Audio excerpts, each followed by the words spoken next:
Text on the card was typed, not handwritten, which somehow made it worse.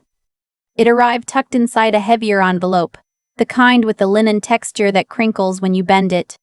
My sister Audrey had clearly spent real money on the stationery. The main card was beautiful, actually. Embossed gold letters, a deep navy background, the name of the venue printed in that restrained font rich people use when they want you to know they're rich without saying it. The Rosewater Club. Private members only. Saturday, the 14th. Slipped behind the card, no envelope of its own. Just tucked there like an afterthought, was a note. Printed from a computer, folded once. Juniper. Just a heads up that Saturday is a proper dress event. I know you're busy with the baby and everything, so no pressure if it's hard to arrange a sitter. Mom and Dad's anniversary is once in a lifetime and we want it to be perfect. No offense, but last time you wore that green blazer and it just wasn't quite right for the room.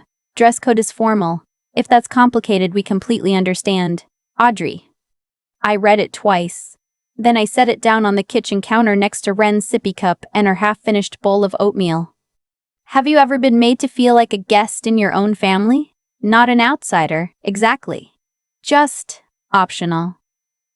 The kind of person they remember to invite but then quietly hope won't show up. I'd been that person for 8 years. Maybe longer?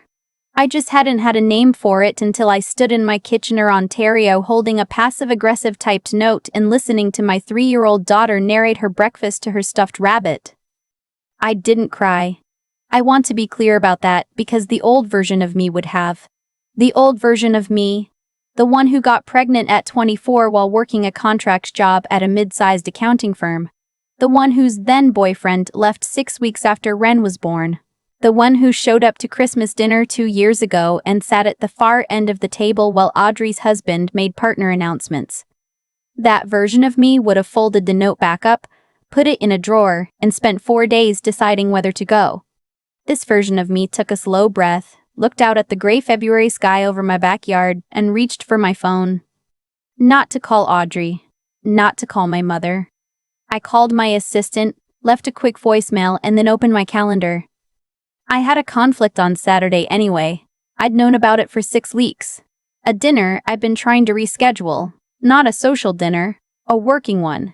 A meeting I needed to have with Dr. Hollis Brennan, the Chief Medical Officer of Viridian Health Systems, one of the largest regional healthcare networks in Ontario. We had been in the middle of a contract negotiation that I needed to close before the end of Q1, and he'd been the one pushing to delay. He'd finally confirmed for Saturday. The Rosewater Club, actually. He was a member. I stared at the venue name on my sister's card for a long moment. Then I called his office back and said I'd take the reservation they'd offered, the one in the main dining room at 7 o'clock. I'd been doing what I do for almost 5 years, and I was good at it. Not in the way people say she's good, meaning she tries hard. Good in the way that means the work gets done and the numbers hold and the people who pay attention notice. I was the founder of a boutique healthcare consulting firm. We worked primarily with mid-sized health networks navigating provincial funding structures and federal compliance. My clients included 3 hospital foundations, 2 long-term care operators, and a regional health authority that covered a quarter of rural Ontario. We had 6 people on staff. I ran everything out of an office above a bakery in uptown Kitchener and from my kitchen table when Ren had a fever. My family knew I had a business. They thought it was the kind of business you had when you couldn't get a real job. My mother called it the consultancy thing. My father, when he asked about it at all, called it the little company. Audrey, once at a birthday dinner, said she thought it was brave to freelance as a single mom, which is not the same thing, but I let it go. I let a lot of things go over the years. That was my strategy. Let it go. Build the thing, do the work. I wasn't hiding what I'd built. I just stopped explaining it to people who weren't listening. Ren looked up from her oatmeal. Mama, is the rabbit full? I crouched down and checked the rabbit's belly with appropriate gravity. Not yet, I said. Give her one more spoonful. I signed the Rosewater note into my calendar. I texted my neighbor Priya to ask if she could take Ren for the afternoon before the dinner. Then I called the private stylist I'd used twice before for client-facing events and asked if she had anything available Friday. The rest of the week, I didn't think about Saturday as anything other than work.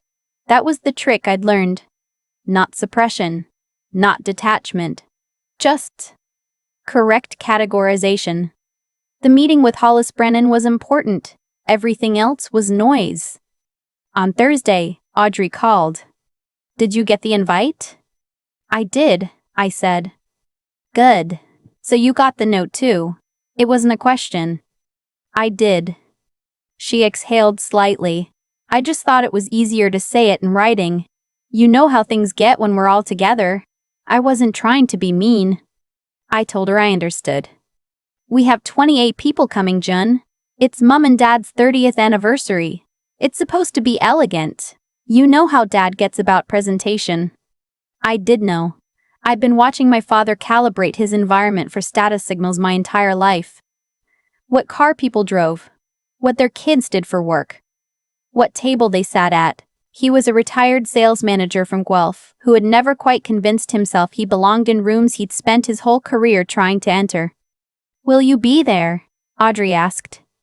"I'll be at the Rosewater Saturday evening," I said, which was true. She took it as a yes and seemed relieved, which told me everything about the amount of thought she'd actually put into my attendance. Friday afternoon, the stylist came to my house while Wren napped. We settled on a column dress in midnight blue, simple, structured, the kind of thing that read as effortless but cost enough that you knew it wasn't. No embellishment, no drama, just the clean authority of something well made. She suggested jewelry. I chose one piece, a narrow gold cuff I'd bought myself 2 years ago after the health authority contract came through. When I looked in the mirror, I didn't see the woman in the green blazer. I saw someone who made decisions for a living. Saturday, I dropped Wren with Priya at 4 o'clock. Wren was fine. She had her rabbit. She asked if the rabbit could have a sleepover at Priya's too, and I said yes without hesitation. I drove downtown in my car, not the 10-year-old Civic I drove to family events, but my actual car, the one Audrey had never seen, the one I kept in the second bay of my garage for reasons I had told myself were practical, but were maybe also, a little bit, protective.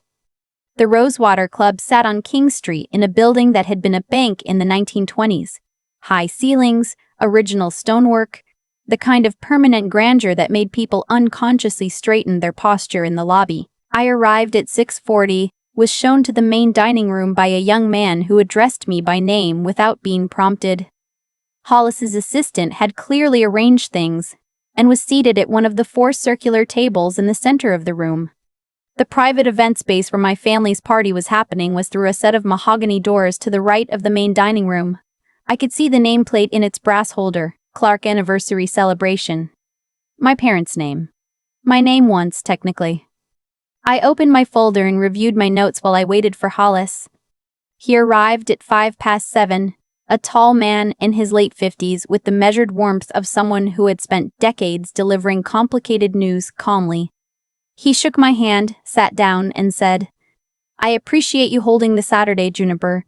This week was impossible." "Mine too," I said. We ordered. We got to work. That was the thing about meetings like this. Once you were in them, they had their own gravity.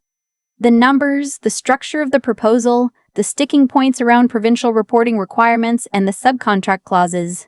Hollis was careful, methodical, occasionally frustrating in the way that careful, methodical people can be when you have already thought 3 steps ahead. But he was also genuinely interested in solving the problem, which was all I really needed. At about 7:40, the mahogany doors opened. My family came through in a loose procession, my parents first. My father in a black tuxedo looking flushed and pleased. My mother in a wine-colored dress that she'd probably bought with Audrey in Toronto. Then Audrey and her husband Cormac, then various relatives, family friends, people I recognized and people I didn't. To get to the private annex bar, they had to cross through the edge of the main dining room. They had to walk past the 4 center tables. My father stopped.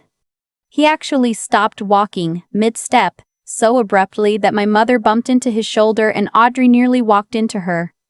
He was looking at me. Then, before he could reassemble his expression, he was looking at the man sitting across from me, a man whose face had appeared in the Ontario Health News enough times that most people in the province who worked adjacent to healthcare recognized it.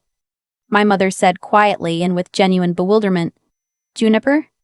I looked up. I kept my expression exactly as warm as it needed to be, no warmer. "Hi, Mum. Happy anniversary." I looked at my father. "Dad." "What?" My father started. "What are you doing here?" "Working," I said. Hollis Brennan set down his water glass and stood, which he didn't need to do but did, because he was that kind of person. He extended his hand to my father. "Dr. Hollis Brennan," he said. "Meridian Health Systems, you must be Juniper's father. She's mentioned you." He said it pleasantly, with the faint implication that what had been mentioned was not remarkable. My father shook his hand on instinct, his brain clearly processing several things at once and arriving at none of them. Audrey had come forward. She was looking at me the way you look at something, when the scale of it won't resolve, like a building you thought was a house and then kept walking toward. "Juniper, you didn't say you had a meeting here." "You didn't ask," I said simply. Cormac, Audrey's husband, who had made partner at his firm and mentioned it at approximately every gathering I could remember, was looking at Hollis Brennan with an expression I had never seen on his face before. Something between recognition and recalibration. "You work with Meridian?" Cormac said to me. It came out almost involuntary. "Meridian is one of our clients, yes." "Your clients?" "My firm's clients." Hollis sat back down and picked up his fork, not dismissively but with the ease of a man who understood that this moment was mine to manage, and was courteous enough to let me manage it. Audrey's voice dropped to something that was meant to be private but wasn't. "Juniper? What firm? The consultancy thing?" I looked at her directly. I wasn't cold. That's the thing people get wrong about moments like this. They think clarity has to be cold. It doesn't. It's just accurate. "Summerfield Health Advisory," I said. "We have 6 staff. Our current contract base is just under $4 million annually. The health authority file I closed last fall is in its 2nd year and running about 12% under projected cost for the province, which is apparently unusual enough that I got a call from the Deputy Minister's office last November." The silence had a particular texture. The ambient sound of the dining room, silverware, low conversation, the discreet movement of servers, continued around us, indifferent and ongoing. My mother's hand had gone to her collarbone. "4 million, my father said. Not to me, not to anyone. Just said it." "Before bonuses," I said, because I'd learned from the video that inspired me not to belabor it, so I said it once and moved on. Cormac made a sound that he converted into a cough. "Why didn't you?" my mother started. "Tell you." I kept my voice even. "I tried a few times in the first couple years. I mentioned the health authority contract at Dad's retirement dinner. I mentioned the expansion in the Christmas card 2 years ago. You asked if I was doing okay for money, and I said yes, and you told me that was good, but that I should think about whether I wanted to be doing this long-term given Ren." I paused. "I stopped mentioning it because it didn't seem to matter to you. What mattered to you was whether I was appropriate for the room." My mother's eyes filled. She started to say something we didn't know. "We just worry." But the shape of it was already familiar and I was finished with it. "I know," I said. "I know you worry. But the worry was always about how I looked to other people, not about whether I was okay. There's a difference." I said it gently. "That matters. I mean it gently. And I am more than okay." Audrey had been very still during this. Now she looked at me with something I hadn't seen from her in a long time. Not anger, not the performance of concern. Just a sort of stripped-down recognition. "The note," she said. "The note I sent about the dress code." "Yes." Her jaw tightened. She didn't apologize there and then, which I actually respected. She looked like someone who was actually thinking about it, which is rarer and more useful. Cormac touched her arm and said something quiet. She nodded once. My father was still standing in the exact same spot. He looked smaller somehow. Not humiliated. Exactly. Not yet. Just reduced to human scale, which for him was a significant adjustment. "Juniper," he said, and his voice had lost its event voice, the sonorous projection he used when he wanted people to feel the weight of him. It was just his voice. Tired. I had no idea. I know, Dad. The little company was never little, I said. Not harshly, just as a fact. But you had decided what it was, so that's what it was. Hollis had the quiet diplomacy to signal for the dessert menu at exactly that moment, which broke the tableau without drama. My father looked at the mahogany doors, then back at me, then at the table where I was sitting, the center table, the visible one, and he nodded once, stiffly, like a man absorbing something structural. We should let you finish, he said. Happy anniversary, I said again. Enjoy the evening. They moved through. My mother looked back once. Audrey didn't, which told me she was thinking harder than a backward glance would allow. Hollis waited until they were through the doors before he said, mildly, that seems like it needed to happen. 8 years of it, maybe. Shall we do the subcontract clause? Please, I said, and meant it completely. We finished at 9:15. The contract was signed, conditionally, pending legal review on his end. And I drove home feeling something I didn't have a precise word for. Not triumph. Not relief exactly. More like a room that has been cleaned after a long time being used for storage. Still the same room. Better air. Priya texted that Ren had gone to sleep easy and the rabbit was having a wonderful sleepover. I texted back a heart. In the days that followed, my phone did what phones do. My father called twice. I answered the second time. He said things like, we always believed in you and we just didn't understand, and I listened. Which is not the same as agreeing, and I said that I hoped we could build something more honest going forward. I did not say I forgave him, because it felt dishonest to package it that quickly. But I didn't hang up either. My mother sent a long email that was mostly about herself and the shame she felt and how hard things had been, and I wrote back 2 careful paragraphs that were true and kind and took the conversation about as far as it could go for now. Audrey was different. Audrey called on a Tuesday morning and said, without preamble, I've been thinking about the note. Okay, I said. It was unkind. I dressed it up as practical, but it was unkind. Yes, I said, it was. I think I've been. She stopped. Started again. I think I've been doing that for a while. Softening you so Dad would have less to compare. It was the most honest thing she'd said to me in years. I didn't rush to fill the silence that came after it. She'd earned the discomfort of it. So had I, for letting it go so long. Yeah, I said finally. I think so too. We didn't solve anything that morning. We didn't arrive at a clean resolution that I could wrap in a bow and present as growth. We just talked, for the first time in a very long time, as two adults who had been shaped by the same household and had made different choices about what to carry forward from it.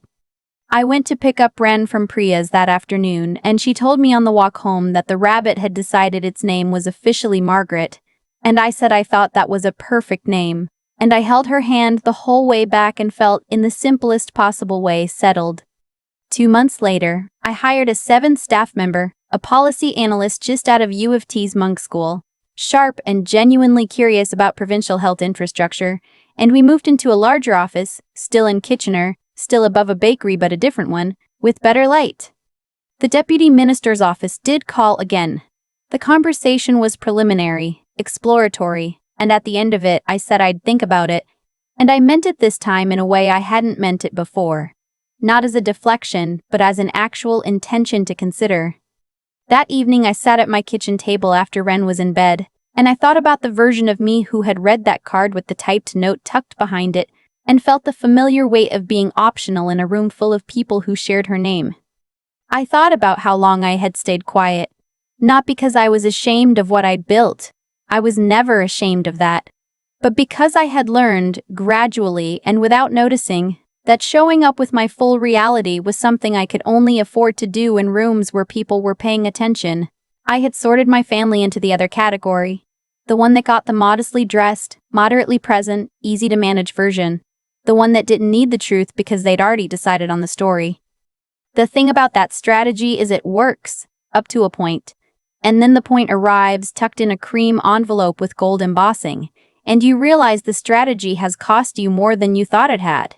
Not money, not anything with a number attached, just the years of walking into a room full of people who were supposed to know you and feeling, nonetheless, like a stranger with a familiar face.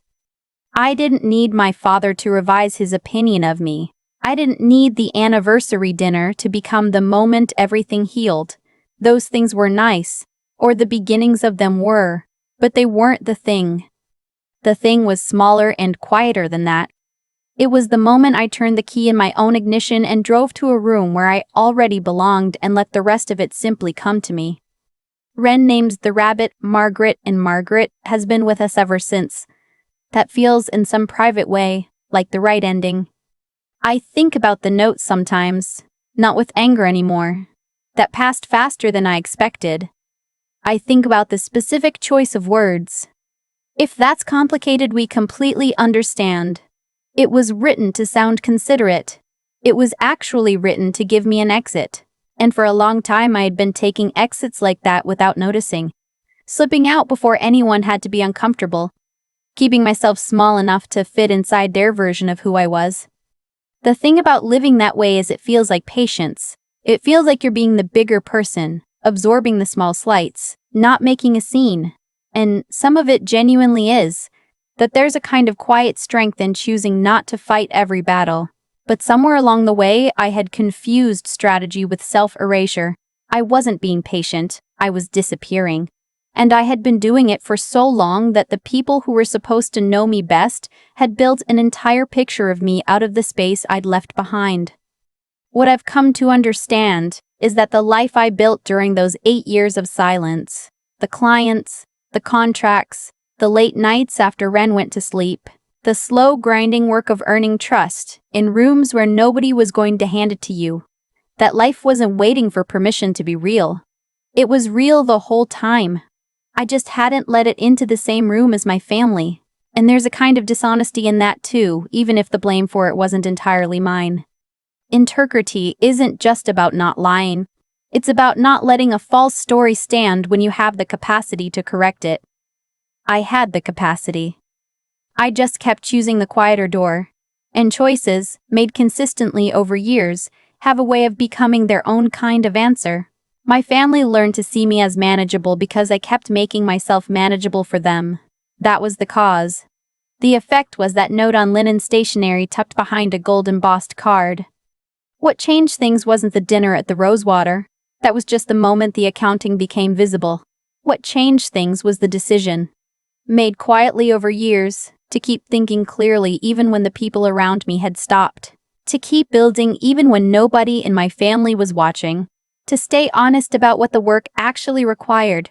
The early mornings, the difficult contracts, the provincial compliance files that nobody found interesting except the people whose funding depended on getting them right. That kind of persistence isn't glamorous. It doesn't make a good story, until suddenly it does. Wren doesn't know any of this yet. She knows the rabbit is named Margaret and that her mother works at a desk, and sometimes has calls in the evening and makes very good scrambled eggs. One day, she'll be old enough to hear the fuller version. When that day comes, I want to be able to tell her that the thing that held was not stubbornness, not pride, not a need to prove anyone wrong. It was just the decision, made again and again in ordinary moments, to keep showing up as the truest version of herself, even when the room she was walking into had already decided who she was. That's the only story I know how to tell her. It happens to be mine.